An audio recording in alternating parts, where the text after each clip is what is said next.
ಹಾಗೆ ಏಕ ಸಾಲಿಗ್ರಾಮದಿಂದ ನಿರ್ಮಾಣ ಮಾಡಿರುವಂಥದ್ದು ಅಂದರೆ ಭಾಳ ಅದ್ಭುತವಾಗಿದೆ. ಜೊತೆಗೆ ಯಶಸ್ಸು ಕಟ್ಟಿಟ್ಟ ಬುತ್ತಿ ಅಂತೇಳಿ ಅಂದರೆ ಪೂರ್ವ ಭಾಗಕ್ಕೆ ಕರ್ನಾಟಕದ ಅಂದರೆ ಫಸ್ಟು ಸೂರ್ಯನ ಬೆಳಕು ಬೀಳುವಂಥ ಜಾಗ ಅಂತ. ಆಮೇಲೆ ಪಕ್ಷಾತೀತವಾಗಿ ಎಲ್ಲರೂ ಕೂಡ ಪಾಂಚಜನ್ಯ 99ರಲ್ಲಿ ಪಾಂಚಜನ್ಯ ಊದಿದ್ರು ಅಲ್ಲಿಂದ ಅಂತೇಳಿ ಎಚ್ ಡಿ ದೇವೇಗೌಡರು, BSY, ಕುಮಾರಸ್ವಾಮಿ, ಸಿದ್ದರಾಮಯ್ಯ 2013ರಲ್ಲಿ ಜಿ ಪರಮೇಶ್ವರ್ ಅಲ್ಲಿಂದ ಶುರು ಮಾಡಿದ್ರು, ಅಧಿಕಾರಕ್ಕೆ ಬಂದಿತ್ತು. ಸೊ ಹಾಗಾಗಿ ಒಂದು ಭಾಳ ಅಪಾರವಾದಂಥ ನಂಬಿಕೆ. ಈ ನಡುವೆ ರಾಜ್ಯ ರಾಜಕೀಯದಲ್ಲಿ ಪುಲ್ವಾಮಾ ವಿಚಾರ ಮತ್ತೆ ಧ್ವನಿ ಎತ್ತುತ್ತಾ ಇದೆ. ಕಳೆದ ಬಾರಿ 2019ರಲ್ಲಿ ಪುಲ್ವಾಮಾ ಘಟನೆ ಮಾಡಿಸಿದ್ದೇ BJP ಅನ್ನುವಂಥ ರೀತಿಯಲ್ಲಿ ಹೇಳಿಕೆಯನ್ನು ಕೊಟ್ಟಿದ್ದಾರೆ ಗುಬ್ಬಿ ಶಾಸಕ ಶ್ರೀನಿವಾಸ್. ಅದಾದ ನಂತರ ತನ್ವೀರ್ ಸೇಠ್, ಅದಾದ ನಂತರ ಸಂತೋಷ್ ಲಾಡ್, ಹೀಗೆ ಬ್ಯಾಕ್ ಟು ಬ್ಯಾಕ್ ಎಲ್ಲರೂ ಇದರ ವಿರುದ್ಧ ಇದರ ಬಗ್ಗೆ ಮಾತಾಡೋದಕ್ಕೆ. ಇನ್ನು ದಿನೇಶ್ ಗುಂಡೂರಾವ್ ಮನೆ ಅರ್ಧ ಪಾಕಿಸ್ತಾನ ಅಂತೇಳಿ ಬಸನಗೌಡ ಪಾಟೀಲ್ ಯತ್ನಾಳ್ ಅವರು ಲೇವಡಿ ಮಾಡಿದ್ದಾರೆ. ಯಾಕೆಂದರೆ ದಿನೇಶ್ ಗುಂಡೂರಾವ್ ಅವರ ಪತ್ನಿ ಮುಸ್ಲಿಂ ಸಮುದಾಯಕ್ಕೆ ಸೇರಿದವರು. ಸೊ ಹಾಗಾಗಿ ಆ ರೀತಿ ಹೇಳಿಕೆಯನ್ನು ಕೊಟ್ಟಿದ್ದಾರೆ. ಮನೆ ಆ ರೀತಿ ಅಂತ ಹೇಳಿ. ಬನ್ನಿ ಬ್ಯಾಕ್ ಟು ಬ್ಯಾಕ್ ಒಬ್ಬೊಬ್ಬರ ಹೇಳಿಕೆಗಳು ಯಾವ ರೀತಿ ಇದೆ ನೋಡೋಣ.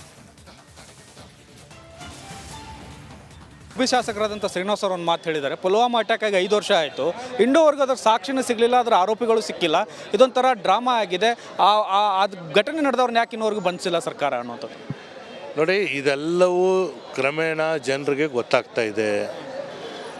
ಕಳೆದ ಬಾರಿ ಪುಲ್ವಾಮಾ ವಿಚಾರದಲ್ಲಿ ಇವರು ಅನೇಕ 82 ಯೋಧರು ಸತ್ರು ಅಂತೇಳಿ ಅದನ್ನು ಇವರು ರಾಜಕೀಯ ಲಾಭ ಮಾಡ್ಕೊಳ್ಳುವಂಥ ಪ್ರಯತ್ನ ಮಾಡಿ ಲಾಭ ಆಗಿರಬಹುದು ಅಂತಲೇ ತಿಳ್ಕೊಳ್ಳೋಣ. ಈಗ ಇತ್ತೀಚೆಗೆ ಶ್ರೀಲಂಕಾದ ಒಂದು ಐಲ್ಯಾಂಡು ಅದನ್ನು ಕಾಂಗ್ರೆಸ್ ಅವರು ಬರ್ಕೊಟ್ಬಿಟ್ರು ಅಂತ ಹೇಳಿದ್ರು. 1977, 78ರಲ್ಲಿ ಆದಂಥ ಒಪ್ಪಂದದ ಸಂದರ್ಭಕ್ಕೆ ಯಾವಾಗ ನೀರಿನ ಗಡಿ ಗುರುತಿಸುವಂಥ ಸಂದರ್ಭದಲ್ಲಿ ಯಾವುದು ಶ್ರೀಲಂಕಾ ಕೊಟ್ಟಿತ್ತು, ಯಾವುದು ಭಾರತ ಉಳಿಸ್ಕೊಂಡಿತ್ತು ಅನ್ನೋದು ಭಾಳ ಸ್ಪಷ್ಟವಾಗಿದೆ. BJPಯವರು ಬರೀ ಗೊಂದಲಗಳನ್ನ ಸೃಷ್ಟಿ ಮಾಡಿ ತಗೊಳ್ಳುವಂಥದ್ದು.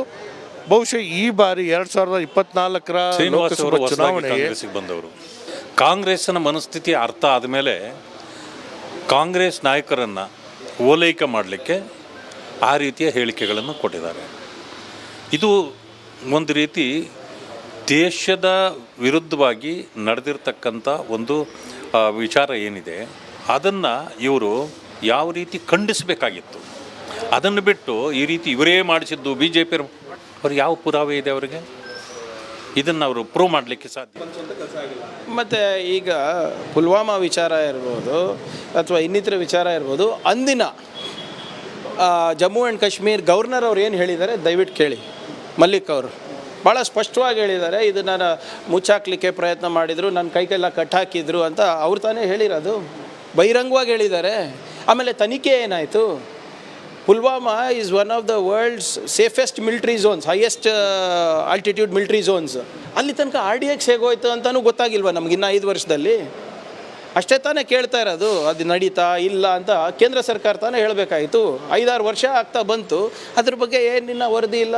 ಮತ್ತು ಯಾರೋ BJP ಕಾರ್ಯಕರ್ತರು ನಮ್ಮ ದೇಶದ ಸೈನಿಕರಿಗೆ ಮಾಡಿದಂಥ ಅವಮಾನ ಇದು. ನಮ್ಮ ದೇಶದ ಸೈನಿಕರು ಸರ್ಜಿಕಲ್ ಸ್ಟ್ರೈಕ್ ಮಾಡಿದ್ದಾರೆ, ಪ್ರಾಣದ ಹಂಗನ್ನು ತೊರೆದು. ಪುಲ್ವಾಮಾ ಘಟನೆಯಲ್ಲಿ ನೋವನ್ನು ಅನುಭವಿಸಿರೋದು ನಮ್ಮ ದೇಶದ ಜನನೇ. ಅದನ್ನ BJPಯವರೇ ಮಾಡಿಸಿರೋದು ಅಂತ ಹೇಳಿದ್ರೆ ಈ ದೇಶದ ಜನಕ್ಕೆ ಅವರು ಅವಮಾನ ಮಾಡಿದ್ದಾರೆ. ಅವ್ರ ಮೇಲೆ ಕಾನೂನು ರೀತಿ ಕ್ರಮ ತೆಗೆದುಕೊಳ್ಬೇಕು.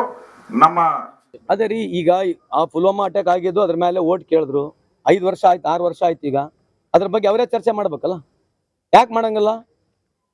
ಅವಾಗ ನೋಡಿ, ಅಮಿತ್ ಶಾ ಅವರು ಈ ದೇಶಕ್ಕೆ ಏನು ಸಂಬಂಧನೇ ಇಲ್ಲ ಅಂದ್ರೆ, ದೇಶಕ್ಕೆ ಸಂಬಂಧ ಇಲ್ಲ ಅಂತಂದ್ರೆ, ಈ ವಾಸ್ ನೋವೇರ್ ಕನೆಕ್ಟೆಡ್.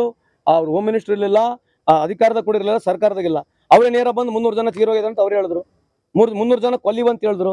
ನಡೀತಲ್ಲ, ಟಿವಿಯಾಗ ತೋರಿಸ್ಬಿಟ್ರಿ, ಬೆಂಕಿ ಎತ್ಕೊಂಡು ಹೋಯ್ತು ಇಡೀ ದೇಶ. ಯಾರ್ರಿ ಅವರು? ಇನ್ ವಾಟ್ ಕೆಪಾಸಿಟಿ ಇಟ್ಟಿದ್ದು ಅಮಿತ್ ಶಾ ಸಾಹೇಬ್ರು ಹೇಳಿದ್ರು ಬಂದು? ಏನ್ ಕೆಪಾಸಿಟಿ ಅವ್ರದ್ದು? ಇಂಥವೆಲ್ಲ 100 ಇದಾವ್ರಿ. ಈಗೇನು ನಡೀತೈತೆ ಸುಮ್ಮನೆ ಅದೇನೋ ಅಂತಾರಲ್ಲ, ಯಾರಪ್ಪ ಒಂದೇನೋ ಯಾವ್ದೋ ಜಾತ್ರೆ ಅಂತಾರಲ್ಲ, ಹಂಗೆ ನಡೆಯುತ್ತೆ. ನಮ್ದು ನಡೆಯಕತ್ತವ್ರು ಜಾತ್ರೆ ನಡೆಸ್ತಾರೆ ಅಷ್ಟೇ. ಈ ರೀತಿ ಬೇಜವಾಬ್ದಾರಿಯಾದಂಥ ಅವತ್ತೇನೋ ಅಲ್ಲಿ ನಮ್ಮ ಯೋಧರು ಪ್ರಾಣವನ್ನು ಕಳ್ಕೊಂಡಾರ, ಅವ್ರಿಗೆ ಮಾಡುವ ಅಪಮಾನ ಇದು. ಇವ್ರ ಕಾಲದಲ್ಲೇ ಟೆರರಿಸಮು ಶುರುವಾಗಿದ್ದೇ ಇವ್ರ ಕಾಲದೊಳಗೆ. ನಾವು ಬಂದಾಗ ಆವಾಗ ಮತ್ತೊಮ್ಮೆ ಅವರು ಪ್ರಯತ್ನ ಮಾಡಿದರು. ಅದಾದ ನಂತರ ನಾವೇನು ಕ್ರಮ ತೆಗೆದುಕೊಂಡು ಒಂದೇ ಒಂದು ಟೆರರಿಸ್ಟ್ ಆ್ಯಕ್ಟಿವಿಟಿ ಆಗಿಲ್ಲ. ರೆಕಾರ್ಡ್ ಇದೆ, ಕ್ರೈಮ್ ರೆಕಾರ್ಡ್ದಲ್ಲಿ ನಕ್ಸಲ್ ಆ್ಯಕ್ಟಿವಿಟಿ 80% ಕಮ್ಮಿ ಆಗ್ಯದ ದೇಶದಾಗ. ಮೊದಲಿಲ್ಲ ಅಂದರೆ ದಿನ ನಕ್ಸಲ್ರು ಅಲ್ಲಿ ಹೊಡೆದ್ರು ಇಲ್ಲಿ ಹೊಡೆದ್ರು ಅಂತ ಬರ್ತಾಯಿತ್ತು. ಈ ಇಸ್ಲಾಮಿಕ್ ಟೆರರಿಸ್ಟ್ ಆ್ಯಕ್ಟಿವಿಟಿ ಆಲ್ಮೋಸ್ಟ್ 90% ಕಮ್ಮಿ ಆಗ್ಯದ. ಕಾಶ್ಮೀರದಾಗ ಕಲ್ಲು ಹೊಡೆದೇನು ಜನನ ತೊಂದರೆ ಕೊಡ್ತಾಯಿದ್ರು, ಅದು ನಿಲ್ಲಾಗ್ಯದ.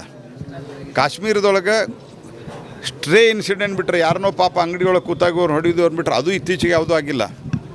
ಅದು ಬಿಟ್ಟರೆ ಮಾಸ್ ಟೆರರಿಸ್ಟ್ ಆ್ಯಕ್ಟಿವಿಟಿ ಏನಾಗ್ತಿದೆ ಸಂಪೂರ್ಣ ನಿಂತದ. ನಾಚಿಕೆದೇನು ಕಾಂಗ್ರೆಸ್ ಪಾರ್ಟಿಯವರು ಟೆರರಿಸ್ಟ್ಗಳನ್ನು ಬ್ರದರ್ ಅಂತ ಕರೆಯೋರ ಕಡೆ ನಾವು ಬುದ್ಧಿ ಇಳಿಸ್ಕೋಬೇಕು. ಇವ್ರು ಟೆರರಿಸ್ಟ್ ಬ್ರದರ್ ಅಂತ ಇವ್ರಿಗೆ. ಇನ್ನೊಬ್ಬರು ನಾ ಈ ಜನ್ಮದಾಗಲ್ಲ ಮತ್ತೊಂದು ಜನ್ಮ